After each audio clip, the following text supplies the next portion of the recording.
भयानक है अमेरिकी सेना का ताप, पर्यावरण के लिए है अभिशाप। कहानियों में मुश्किल से मुश्किल मसले को आसान और रोचक तरीके से कहने का हुनर होता है। भाषा ऐसी होती है कि 10 से 12 साल का बच्चा भी समझ जाए।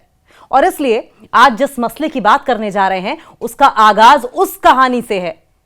उसका आगाज एक कहानी से है। संभव है आपने भी बचपन में सुन रखा होगा। अगर भूल गए हो तो चलिए आपको याद दिला देते हैं। एक बार की बात है, नदी किनारे एक छोटा सा मेमना पानी पी रहा था। तभी वहां एक भूखा भेड़िया आया और चिल्लाते हुए मेमने से पूछा कि वो उसका पानी क्यों गंदा कर रहा है।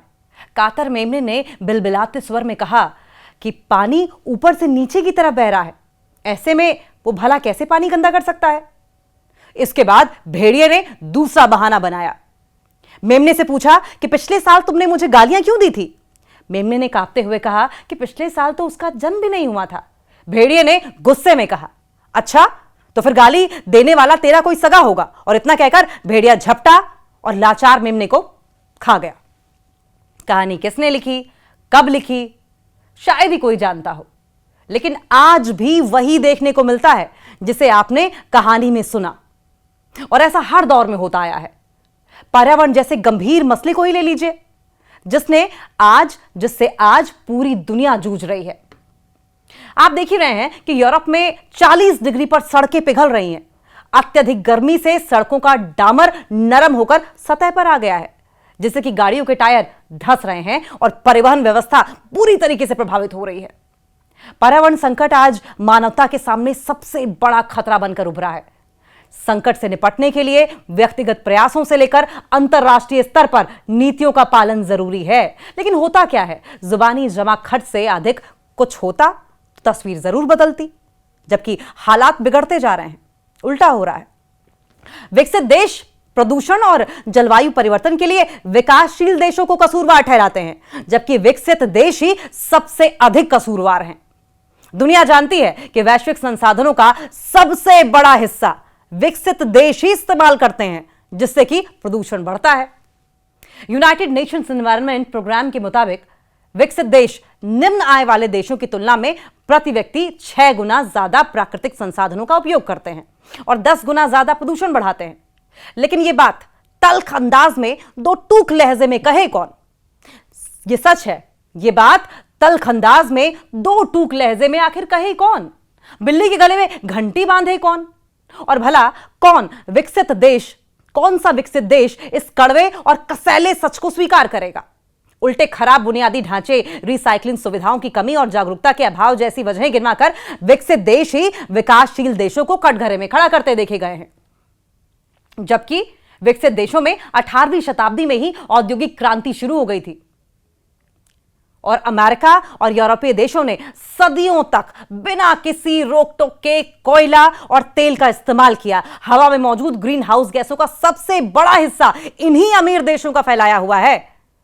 भारत और दूसरे विकासशील देशों का मानना है कि विकसित देशों ने अपनी प्रगति के दौरान सबसे ज्यादा प्रदूषण फैलाया है, लेकिन वे इसके हर्जाने और फंडिंग वादों को समय पर पूरा नहीं करते। और इस बीच सबसे अधिक हैरान कर देने वाली खबर यह है कि अमेरिकी सेना पृथ्वी के विनाश का सबसे बड़ा कारण साबित हो रही है। और इससे भी अधिक खतरनाक बात यह है कि अमेरिकी सेना को अंतरराष्ट्रीय जलवायु संधियों में फ्री पास यानी कि पूरी छूट मिल गई है। फ्री पास मिला हुआ है, पूरी छूट, आप कुछ भी करिए। प्रसिद्ध खोजी पत्रकार एबी मार्टिन की 120 मिनट की फिल्म अर्थ ग्रेटेस्ट एनिमी ने पुख्ता सबूतों और सटीक आंकड़ों के साथ यह साबित किया है कि अमेरिकी सेना और उसका रक्षा मुख्यालय पेंटागन वैश्विक जलवायु संकट को बढ़ाने वाला दुनिया का सबसे बड़ा इंस्टीट्यूशनल पॉलिटेंट है। फिल्म में पत्रकार एबी मार्टिन बताती हैं कि औसत अमेरिकी नागरिक अपने पूरे जीवन काल में जितने ईंधन का इस्तेमाल करता है, बोइंग पेगासस जैसे अमेरिकी सैन्य टैंकर की सिर्फ एक उड़ान में उतना ईंधन खत्म हो जाता है। अमेरिका ऐसे 600 से ज्यादा उड़ान टैंकर हवा में उड़ाता है। अमेरिकी सेना का कुल कार्बन उत्सर्जन दुनिया के 140 देशों के मिले जुले संयुक्त उत्सर्जन से कहीं ज्यादा है, कहीं अधिक है। अमेरिका के ही ब्राउन यूनिवर्सिटी के मुताबिक अमेरिकी सेना का कार्बन फुटप्रिंट पुर्तगाल और डेनमार्क जैसे कई औद्योगिक देशों से कहीं ज्यादा है। इसके बावजूद वैश्विक जलवायु सम्मेलनों में सैन्य उत्सर्जन के इन आंकड़ों को बड़ी होशियारी से छिपा लिया जाता है। एक डरावना आंकड़ा यह भी है कि अमेरिकी नौसेना को अपने 5 साल के युद्धाभ्यास और परीक्षणों के दौरान 2.6 मिलियन यानी कि 26 लाख से ज्यादा समुद्री स्तनधारी जीवों को नुकसान पहुंचाने या फिर उन्हें मार डालने की कानूनी छूट मिली हुई है। और इतना ही नहीं, इराक और अफगानिस्तान में युद्ध के दौरान छोड़े गए 2.5 लाख से ज्यादा गोले और प्रदूषण ने वहां की भूमि को हमेशा के लिए बंजर बना दिया है। खोजी पत्रकार एबी मार्टिन और उनके पति माइक प्रिजनर ने इस सच्चाई को उजागर करने के लिए पूरी दुनिया का दौरा किया। हवाई और जापान के ओकिनावा में अमेरिकी सैन्य ठिकानों के निर्माण के लिए पहाड़ों को डायनामाइट से उड़ाया जा रहा है। उसके मलबे को समुद्र में फेंककर दुर्लभ मूंगा चट्टानों को हमेशा के लिए दफन किया जा रहा है। और सुन लीजिए, जब पर्यावरण कार्यकर्ताओं ने नावों के जरिए समुद्र में इसका विरोध किया तो अमेरिकी स्पीड बोट्स ने उनकी नावें ही पलट दी और उन्हें हिरासत में ले लिया गया। यह फिल्म सीधे तौर पर व्हाइट हाउस और पेंटागन को कटघरे में खड़ा करती है, जो आम जनता को पर्यावरण बचाने के लिए प्लास्टिक स्ट्रॉ छोड़ने और इलेक्ट्रिक कारें खरीदने का उपदेश देते हैं, लेकिन खुद खरबों गैलन कच्चा तेल फूंकने वाले अपनी युद्ध मशीनरी के प्रदूषण को आधिकारिक रिकॉर्ड की किताबों से ही गायब कर देते हैं, बिल्कुल गायब कर देते हैं। कुल मिलाकर जिसके हाथ में ताकत होती है वो अपनी मर्जी से कानून बनाता है, और ऐसा हर देश हर काल में होता रहा है। राहत इंदौरी का शेर है, अपील भी तुम, दलील भी तुम, गवाह भी तुम, वकील भी तुम, जिसे भी चाहो हराम लिख दो, जिसे भी चाहो हलाल कर दो। बाकी बढ़ते प्रदूषण पर काबू पाने के आपके क्या सुझाव हैं?